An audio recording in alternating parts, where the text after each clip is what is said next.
এত গরম, এত তাপ,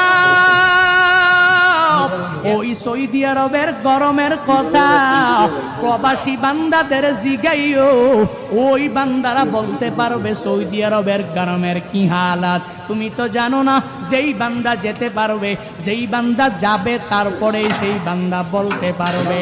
এত গরম, এত তাপ, এত তাপের মধ্যেও প্রবাসীরা যেই পরিমাণ কষ্ট করে, ওই প্রবাসীদেরকে মাঝে মাঝে টেলিফোন করে জিজ্ঞাসা করবেন গরমের কি হালাত, সৌদি আরবের গরমের কি হালাত একটু বলো না।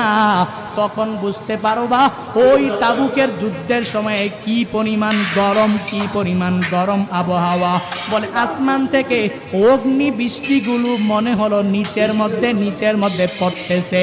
এরে আল্লাহর বান্দারা, রহমাতুল্লিল আলামিন মসজিদে নববী থেকে ঘোষণা দিয়ে দিলেন তাবুকের যুদ্ধে যাওয়া লাগবে।